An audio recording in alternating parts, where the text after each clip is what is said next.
Fourth class EVS. So TET డిఎస్సితో పాటు ఇతర ఎగ్జామ్స్లో కూడా రావడానికి ఛాన్సెస్ ఉంటాయి ఈజీ టైప్లో. సో ఈ ఫోర్త్ క్లాస్ ఈవీఎస్లో మొత్తం 12 లెసన్స్ ఉంటాయి, ఇంపార్టెంటే.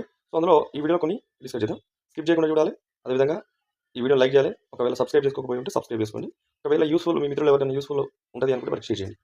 సో చూడండి, ఇందులో కుటుంబ వ్యవస్థ మార్పులు అయితే ఈ ఫస్ట్ లెసన్లో మనకు ఎగ్జామ్ ఓరియంటెడ్లో ఏ పాయింట్స్ వస్తాయని ఆల్రెడీ హైలైట్ చేయడం జరిగింది. సో వాటి గురించి మాత్రం డిస్కస్ చేద్దాం.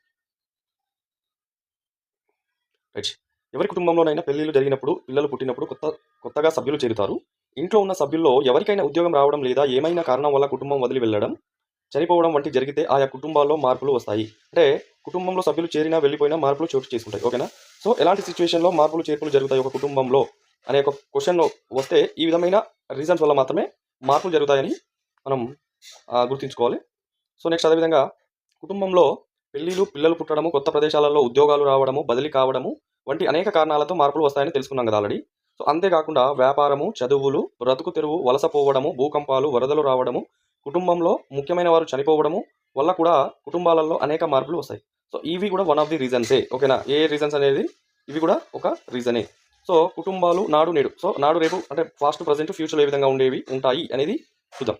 నాటి కాలంలో ఎక్కువగా ఉమ్మడి కుటుంబాలు ఉండేవి, లేదంటే సమిష్టి కుటుంబాలు ఉండేవి, అంటే పెద్ద కుటుంబాలు అనేవి. సో ఇలాంటి పెద్ద కుటుంబాలలో నానమ్మ, తాత, చిన్నానమ్మ, చిన్న తాత, చిన్నాన్న, చిన్నమ్మ, పెద్దనాన్న, పెద్దమ్మ, అత్తమ్మలు, పిల్లలు అంతా కలిసి ఉండేవారు. సో గతంలో. సో ఇప్పుడు ఎక్కువ కుటుంబాలలో అమ్మ, నాన్న, పిల్లలు మాత్రమే కనిపిస్తున్నారు. దీన్ని వెష్టి కుటుంబం అంటారు, అంటే చిన్న కుటుంబం అంటారు. పెళ్లి కాగానే వేరే కాపురం పెట్టడం దీనికి ఒక కారణం.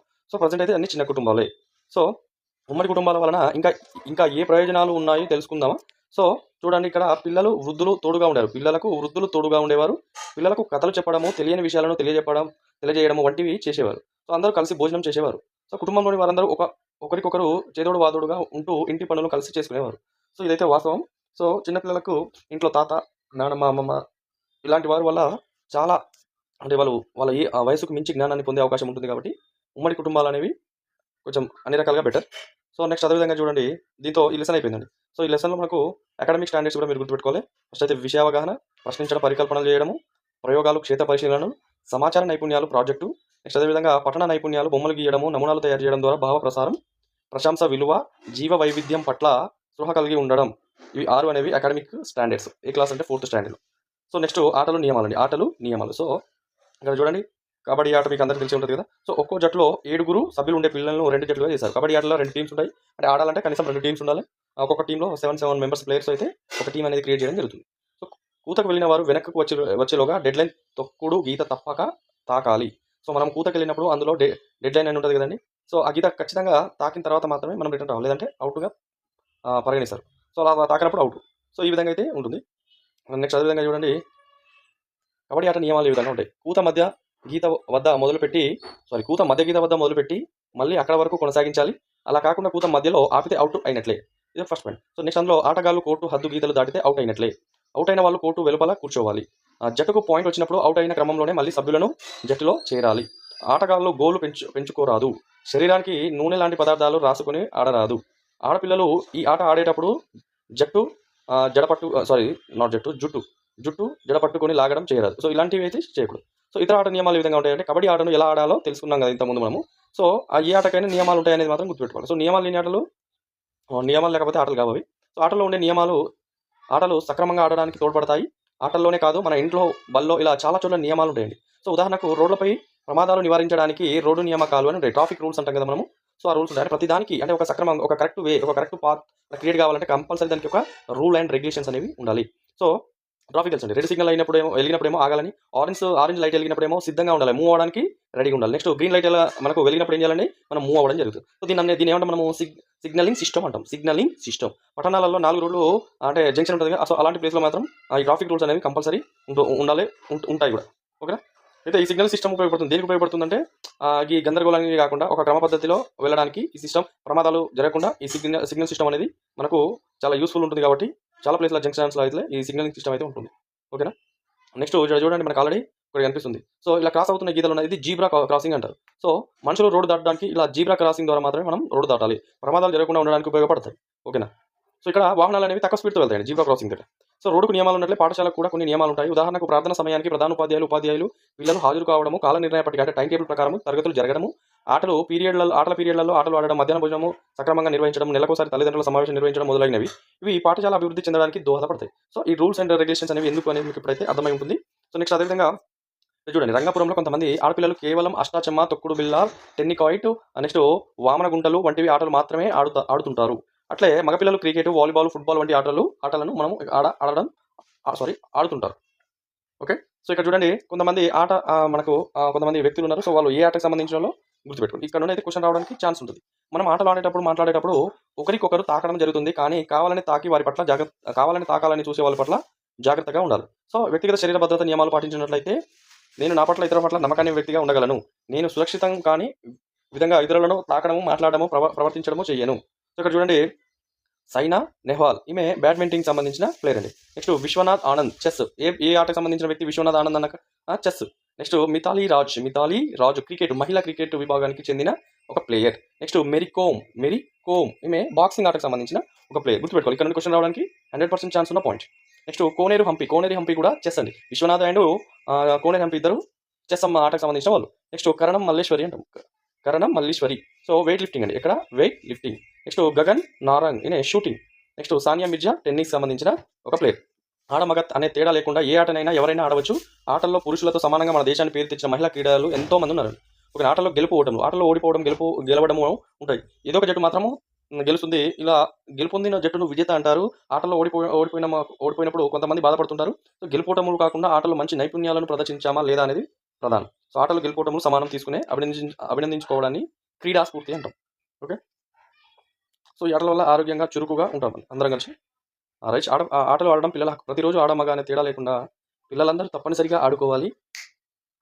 ఇది పిల్లల హక్కు. సాయంత్రం 4 నుండి 6 గంటల వరకు ఉన్న సమయం పిల్లలు ఆటల సమయం. సో ఆటలాడే సమయంలో స్నేహితులతో మాట్లాడము, నవ్వడము, చిన్న సమస్యలను పరిష్కరించుకోవడం, చర్చించడం, నియమాలకు అనుసరించడం మొదలగు వాటి వల్ల మనకు సంతోషం, హాయి కలుగుతాయి. సో సత్సంబంధాలు ఏర్పడతాయి. అలాగే సమిష్టతత్వం అలవాడుతుంది. ప్రతి 3 నెలలకొకసారి ఈ పాఠశాలలో జరిగే ఆటల పోటీల్లో పాల్గొనాలి. సో చూడండి, ఇక్కడ మన దేశ కబడ్డీ జట్టు కబడ్డీ ఆటలో బంగారు పథకం సాధించింది. అట్లే 2011లో మన దేశ క్రికెట్ జట్టు ప్రపంచ cup. Next Karnam Malleswari, Saina Nehwal, Mary Kom, Leander Paes, Gagan Narang, Vijender Singh, PT Usha, PV Sindhu, Sakshi Malik వంటి వాళ్ళు మన దేశ పక్షాన ఒలింపిక్ క్రీడల్లో పాల్గొని పథకాలు సాధించారు. వీరి వల్ల మన దేశ కీర్తి ప్రతిష్టలు ఇన్మడించాయి. సో దీంతో second lesson complete. So next ఇక్కడ రకరకాల జంతువులు, థర్డ్ లెసన్. సో ఇందులో ఎగ్జామ్ ఓరియంటెడ్లో వచ్చే పాయింట్స్ ఏ విధంగా ఉన్నాయి చూద్దాం. కొన్ని జంతువులు చెవులు బయట కనిపిస్తాయి, మరికొన్ని జంతువులకు చెవులు బయట కనిపించవు. ఇక్కడ చూసుకోవచ్చు, మీకు కొన్ని పిక్చర్లో కొన్ని జంతువులు ఉన్నాయి. సో మీరు దేనికి చెవులు బయట కనిపిస్తాయి, దేనికి చెవులు బయట కనిపించవు అనేవి ఐడెంటిఫై చేయండి. సో కొన్ని జంతువులకు చెవులు ఉన్నా బయటకు కనిపించాయి, చెవులు ఉన్నప్పటికీ ఏం చేస్తాయని బయటకు కనిపించవు. సో మనకు చెవులు ఉన్నట్లే అన్ని జంతువులకు కూడా చెవులు ఉంటాయి, కానీ కొన్ని జంతువులకు చెవులున్నా బయటికి కనిపించవు. సో చెవులు చేసే పనిని పాము చర్మం చేస్తుంది. ఓకే, ఇక్కడ చెవులు చేసే పనిని పాము చర్మం చేస్తుందట. పాములో ఏం చేస్తుంది? చెవుకి బదులు చర్మం. సో పాము చర్మం ద్వారానే అలికిడిని, ధ్వనులను గుర్తిస్తుంది. గుర్తుపెట్టుకోవాలి, పాములో చెవులు మాదిరిగా పనిచేసే పార్ట్స్ ఏంటిదంటే చర్మం. నెక్స్ట్ చర్మం శరీరంలోని అవయవాలన్నిటికీ రక్షణ కల్పిస్తుంది. ఓకేనా, ఈ పాయింట్స్ గుర్తుపెట్టుకోండి. అన్ని జంతువులు చెవులు, చర్మం ఒకేలా ఉండవు. అన్ని జంతువుల చెవులు, చర్మం ఒకేలా ఉండవు. కొన్ని జంతువులకు చర్మం పైన వెంట్రుకలు ఉంటాయి, కొన్ని జంతువులకు చర్మంపై ఈకలు ఉంటాయి, మరికొన్ని జంతువులకు చర్మంపై పొలుసులు ఉంటాయి. ఓకే, సో ఏ జంతువులకు చెవులు బయటికి కనిపిస్తూ వాటి చర్మంపై వెంట్రుకలు ఉంటాయో అలాంటి జంతువులు పిల్లల్ని కంటాయి. సో పిల్లల్ని కనాలంటే జంతువు యొక్క లక్షణాలు ఏంటిది? చెవులు బయటికి కనిపిస్తూ చర్మంపై వెంట్రుకలు కలిగిన జంతువులు పిల్లల్ని కంటాయి. సో ఏ జంతువులకు చెవులు బయటికి కనిపించకుండా వాటి చర్మంపై వెంట్రుకలు ఉండవో అలాంటి జంతువులు గుడ్లు పెడతాయి. ఇలా జంతువుల చెవుల నిర్మాణం ఆధారంగా అవి పిల్లల్ని కంటాయో గుడ్లు పెడతాయో చెప్పగలం. సో గుడ్లు పెట్టి పొదిగి పిల్లల్ని పోషించే జంతువులను అండోత్పకాలు అని, పిల్లలను నేరుగా కనే వాటిని శిశోత్పాదకాలు అంటారు.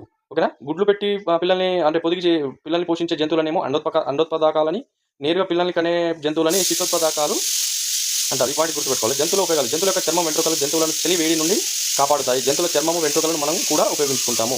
సో ఇక్కడ జంతువుల చర్మము చెప్పులు, డోలు వంటి వాయిద్యాల తయారీకి ఉపయోగిస్తారు. జంతువుల వెంట్రుకలతో ఉన్ని వస్త్రాలు తయారు చేస్తారు. సో ఉన్ని వస్త్రాలు వేటితో తయారైతాయి అన్నప్పుడు జంతువుల వెంట్రుకలతో అని ఆన్సర్ చేయాలి. సో ఇక్కడ జంతువులు మనకు ఆహార పదార్థాలను కూడా ఇస్తాయి. సో జంతువులు వ్యవసాయ పనులు, సరుకులను రవాణా చేయడానికి కూడా ఉపయోగిస్తాయి. రైట్, చూడండి, మీకు తెలుసా మన తెలంగాణ రాష్ట్ర ప్రభుత్వం రాష్ట్ర జంతువుగా జింకను ప్రకటించింది. తెలంగాణ రాష్ట్ర జంతువు ఏదంటే జింక. మన రాష్ట్రంలో నల్లమల్ల అడవుల్లో జింకలను ఎక్కువగా ఉంటాయి. ఎక్కడ ఉంటాయంటే మన రాష్ట్రంలో నల్లమల్ల అడవుల్లో జింకలు ఎక్కువగా ఉంటాయి. ఇది అందమైన కొమ్ములు, పెద్ద పెద్ద కళ్ళతో అమాయకంగా, అందంగా, ఆకర్షణీయంగా, చురుగ్గా ఉంటుంది. పిల్లలకు, పెద్దలకు ఆనందాన్ని కలిగిస్తాయి. ఇది రాష్ట్ర జంతువు గురించి. ఇక్కడ పెద్ద పులి. ఇది మన దేశ జాతీయ జంతువు. రాష్ట్ర జాతీయ జంతువు జింక అయితే దేశ జాతీయ జంతువు ఏంటంటే పెద్ద పులి. భారతదేశంలో ఇవి అంతరించిపోతున్నాయి. ఓకేనా. సో నెక్స్ట్ ఈ లెసన్ అయితే అయిపోవడం జరిగింది. నెక్స్ట్ జంతువుల జీవన విధానం, జీవ వైవిధ్యం. ఈ 4th లెసన్లో ఎగ్జామ్లో ఏ విధమైన అంటే రావడానికి ఛాన్సెస్ ఉన్న కొన్ని పాయింట్స్ డిస్కస్ చేద్దాం. మనుషులందరూ కుటుంబాలతో కలిసి నివసిస్తారు. అందుకే మానవులను సంఘ జీవులు అంటారు. మానవులను సంఘ జీవులు అంటారు. సో జంతువుల జీవన విధానం ఏ విధంగా ఉంటాయి? అడవుల్లో నివసించే ఏనుగులు గుంపులుగా ఉంటాయి. అడవుల్లో నివసించే ఏనుగులు ఏ విధంగా ఉంటాయంటే ఇక్కడ గుంపులుగా ఉంటాయి. సో ఒక్క గుంపులో మనకి ఇక్కడ 10 నుండి 12 ఏనుగులు, సో వాటి పిల్లలు ఉంటాయి. అంటే వీటిలో ఎక్కువ ఆడ ఏనుగులే ఉంటాయి. వీటిలో ఏముంటాయండి? ఆడ ఏనుగులు. సో మగ ఏనుగులు చిన్నవిగా ఉన్నప్పుడు గుంపులోనే ఉండి 15 ఏళ్ళు వయసు రాగానే గుంపు నుండి వెళ్ళిపోతాయి. ఏనుగుల గుంపుకు పెద్ద వయసు ఉన్న ఆడ ఏనుగు నాయకత్వం వహిస్తుంది. ఏ ఏనుగు? ఆడ ఏనుగు. నెక్స్ట్ ఏనుగులు గుంపులుగా నివసించడం వల్ల వాటి పిల్లల్ని రక్షించుకోవడము, ఆహారాన్ని వెతుక్కోవడము, శత్రువుల్ని భయపెట్టడము ద్వారా రక్షణ పొందడం వంటి ప్రయోజనాలు పొందుతాయి. సో ఇక్కడ చూడండి, మీకు తెలుసా ఇలాంటి పాయింట్స్ టెక్స్ట్ బుక్లో ఉంటే అవి మనకు ఎగ్జామ్లో రావడానికి ఛాన్సెస్ ఉన్నట్టు. పెద్ద పులులు బాగా వేటాడగలవు. పులి పిల్లలకు పుట్టినప్పుడు వేటాడడం ఎలాగో తెలియదు. పులులు గుంపు వేటాడే విధానాన్ని పరిశీలించి వేటాడడం నేర్చుకుంటాయి. పులులు గుంపుతో వాటి పిల్లలు ఆడుకుంటాయి అనే విషయాలు నేర్చుకుంటాయి. సో ఇక్కడ ఇమిటేటింగ్ ద్వారా మాత్రమే అవి వేటాడడం కానీ నెక్స్ట్ జీవన విధానం కానీ నేర్చుకుంటాయి. ఓకేనా. సో నెక్స్ట్ జంతువులు, పక్షులు సమూహంలో గుంపులుగా జీవిస్తుంటాయి. సమూహంలో ఉండడం వల్ల వాటికి శత్రువుల నుండి రక్షణ కలుగుతుంది. పిల్ల జంతువులు పెద్ద జంతువులు గమనిస్తూ వేటాడడము, శత్రువుల నుంచి తప్పించుకోవడము, ఆహారాన్ని, నీటి వనరులను గుర్తించడం వంటివి నేర్చుకుంటాయి. సో వాళ్ళని అబ్జర్వ్ చేస్తూనే ఇవన్నీ నేర్చుకుంటాయి. సో ఇక్కడ చూడండి, భారతదేశ మాజీ రాష్ట్రపతి డాక్టర్ ఏపీజే అబ్దుల్ కలాం తన చిన్నతనంలో సముద్ర తీరంలో ఎగురుతున్న పక్షుల గుంపును రోజు చూసేవారు. అవి ఎలా ఎగరగలుగుతున్నాయో అని ఆలోచించేవారు. ఆ ఆలోచనలే ఆయన రాకెట్ ప్రయోగాల పరిశోధనలకు మూలమయ్యాయి. సో ఆ రోజు డాక్టర్ ఏపీజే అబ్దుల్ కలాం తన చిన్నతనంలో పక్షులు ఏ విధంగా ఎగురుతున్నాయనే దాని మీద బాగా ఆలోచించడం వల్ల ఈ రోజు ప్రయోగాలన్నీ చేయడం జరిగింది.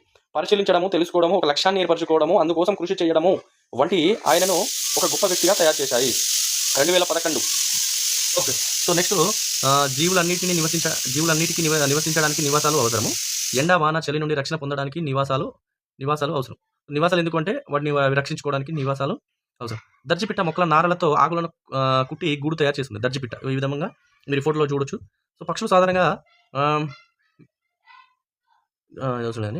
నెక్స్ట్ గిజిగాడు పక్షుల్లో మగ పక్షులు మాత్రమే గుళ్ళు కడతాయి. గిజిగాడు పక్షుల్లో మగ పక్షులు మాత్రమే గూడు కడతాయి. సో అలా కట్టిన వాటిలో తనకిష్టమైన గూటిలో ఆడపక్షి గుడ్లు పెట్టి పొదుగుతుంది. సో పక్షులు గుడ్లు పెట్టే సమయంలో గుళ్ళు ఏర్పాటు చేసుకుంటాయి. పక్షి పిల్లలకు రెక్కలు వచ్చి గాలిలోకి ఎగరగానే ఆ పక్షులు గూడును వదిలేస్తాయి. మరోసారి గుడ్లు పెట్టడానికి కొత్త గూడును కట్టుకుంటాయి. అవి గూడు కోసం ఎప్పుడూ శ్రమిస్తూనే ఉంటాయన్నమాట. నెక్స్ట్ ఇక్కడ చూడండి, డాక్టర్ సలీం అలీ మన దేశానికి చెందిన ప్రాఖ్యాత పక్షి శాస్త్రవేత్త. ఈయన పక్షులపై అనేక పరిశోధనలు చేసి అనేక రచనలు చేశాడు. డాక్టర్ సలీం అలీ పక్షుల శాస్త్రవేత్త.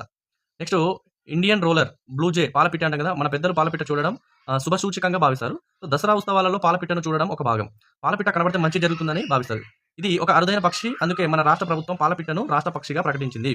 సో రాష్ట్ర పక్షి ఏంటిదంటే పాలపిట్ట. నెక్స్ట్ కీటకాలు సామూహిక జీవనం. మట్టి ముద్దలో అరలుగా ఉంది ఒక కందిరీగ గూడు. సో ఇదేంటిదండి? కందిరీగ గూడు. కందిరీగలు అవి ఉండే పరిసరాలకు తగినట్లుగా వాటి గూడును నిర్మించుకుంటాయి. ఆడ కందిరీగలు మాత్రమే గూడు కడతాయి. ఇక్కడ గూడు కట్టేవి ఆడ కందిరీగలు మాత్రమే. కందిరీగలు గుంపులుగా కలిసి జీవిస్తాయి. నెక్స్ట్ కొన్ని వందల తేనెటీగలు కలిసి జీవిస్తాయి. ఇలా గుంపులుగా కలిసి జీవించడాన్నే సామూహిక జీవనం అంటారు. సో తేనెటీగలు పుష్పాల నుంచి తీయటి స్రావం అంటే మకరందం సేకరించి తేనెను తయారు చేస్తాయి. తేనెటీగల్లే చీమలు కూడా గుంపులుగా కలిసి తేనెటీగల అలానే మనకు చీమలు కూడా గుంపులుగా నివసిస్తాయి. సో చీమల సంఘ జీవనంలో ఆదర్శప్రాయాలు. రైట్. చీమలో కూలి చీమలు, మగ చీమలు, రాణి చీమలు ఉంటాయండి. సో రాణి చీమలు ఏం చేస్తాయంటే గుడ్లు పెడతాయి. కూలి చీమలేమో వాటిని రక్షించడము, చీమలకు అవసరమైన ఆహారం అందించడము, గూడు కట్టడము, మరమ్మతులు చేయడం వంటి పనులు చేస్తాయి. సో చీమలు వాటి గూడును కట్టి మట్టితో చిన్న పుట్టలుగా కట్టుకుంటాయి. సో చీమలు ఆహార పదార్థాలను దవడలతో ముక్కలు చేస్తాయి. కొన్ని రకాల చీమలు వాటి గూడు నుండి దూరంగా వెళ్లే సమయంలో ఒక రకమైన వాసననిచ్చే పదార్థాన్ని వదిలిపోతాయి. దాన్నే ఫార్మిక్ యాసిడ్ అంటాం. సో చీమలు ఒకదాన్నొకటి ఎదురైనప్పుడు తలలో తాకించుకోవడం మీరు చూసి ఉంటారు కదా. సో ఇక్కడ చూడండి, చీమలు ఆహారం దొరికే చోట గురించి, వెళ్ళే దారి గురించి ఒకదాన్నొకటి సమాచారం ఇచ్చుకుంటాయి. ఇక్కడ చూడండి, ఇది ఇంపార్టెంట్. ఒక చీమ తన బరువు కంటే సుమారు 50 రెట్ల బరువు పదార్థాన్ని మోయగలుగుతుంది. ఒక చీమ తనకంటే 50 టైమ్స్ ఎక్కువ బరువుని మోస్తుంది. చీమతో పాటు కీటకాలన్నింటినీ 6 కాళ్ళు ఉంటాయి. చీమలతో పాటు కీటకాలన్నింటికి ఎన్ని కాళ్ళు అంటే 6 కాళ్ళు. చీమలు వాటి తల ముందు భాగంలో 2 ఫిల్లర్స్, ఎంటినాల వంటివి ఉంటాయి. సో ఇవి ఆహారం ఎక్కడ ఉందో కనుక్కోవడానికి, ఇతర చీమలను సమాచారం అందించడానికి ఉపయోగపడతాయి. నెక్స్ట్ జీవ వైవిధ్యం. ఒక ప్రదేశంలో ఉండే వివిధ రకాల జంతువులు, పక్షులు, కీటకాలు, మొక్కలు, చెట్లు మొదలైన వాటిని అన్నింటినీ కలిపి జీవ వైవిధ్యం అంటాం. ఇవన్నిటిని కలిపితేనే జీవ వైవిధ్యం. సో అడవుల్లో జీవ వైవిధ్యం ఎక్కువగా ఉంటుంది. ప్రతి జీవి ఇతర జీవులతో సంబంధం కలిగి ఉంటుంది. భూమి మీద నివసించే ప్రతి జంతువుకు జీవించే హక్కు ఉంది. సో భూమి మీద నివసించే జీవులన్నీ ప్రత్యక్షంగానో పరోక్షంగానో ఒకదాని మీద ఒకటి ఆధారపడి జీవిస్తాయి. నెక్స్ట్ చూడండి, మానవులు విచక్షణ కోల్పోయి అడవులను నరకడము, జంతువులను వేటాడడం వంటి చర్యల వల్ల ప్రకృతి సమతుల్యత నశించి జీవ వైవిధ్యం దెబ్బతింటుంది. సో మనం ఈ విధంగా చేయకుండా ఉండాలి. సో కాలువలు, పారే నీరు, వాగులలో ఉండే చేపలు, నత్తగుళ్ళు, పలుకురాలు వంటివి కూడా మనకు ఆనందాన్ని కలిగిస్తాయి. మన చుట్టూ ఉండే మొక్కలు, జంతువులు, పక్షులు, కొండలు, వాగులు, నదులు, పర్వతాలు, సముద్రం వంటివి జీవవర్ణంలో భాగమే. మనిషి కూడా జీవ వైవిధ్యంలో ఒక భాగమే. ఇక్కడ చూడండి, ఇది ఒక point important. Carbon dioxide, carbon monoxide వంటి వాయువులు వాతావరణంలో మార్పులు కారణమవుతాయి. ఇవి జీవ వైవిధ్యానికి ముప్పు కల్పిస్తాయి. సో ఇది ప్రీవియస్ బిట్ అండి, ఇది గుర్తుపెట్టుకోవాలి. కార్బన్ డయాక్సైడ్, కార్బన్ మోనాక్సైడ్ వంటి వాయువులు వాతావరణంలో మార్పుకు కారణమవుతాయి. సో భూమిపై జీవ వైవిధ్యం కొన్ని మిలియన్ సంవత్సరాల క్రితం ఉద్భవించింది. ఇది మనకు అవసరమైన ఆహారం, కలప, పండ్లు, పంటలు, జలచరాలు, సూక్ష్మజీవులు మరియు ఇతర వనరులను అందిస్తుంది. సో ఇవి తెల్ల పులులు అండి. బొమ్మలు కనిపిస్తున్నాయి తెల్ల పులులు. ప్రస్తుతం అంతరించి పోనున్నాయి. మానవుని విచక్షణ రహిత చర్యలే మొక్కలు, జంతువులు అంతరించిపోవడానికి కారణం. ఇలాంటి ప్రమాదకరమైన పరిస్థితుల్లో ఉన్న జంతువులను, పక్షులను సంరక్షించడానికి ప్రభుత్వము సహాయక చర్యలు చేపట్టింది. సో దీంతో మనకు ఈ 4 చాప్టర్లు అంటే 4 యూనిట్స్ అయితే అయిపోవడం జరిగింది. సో నెక్స్ట్ వీడియోలో అయితే మనం మన చుట్టూ ఉండే మొక్కల గురించి డిస్కస్ చేద్దాం.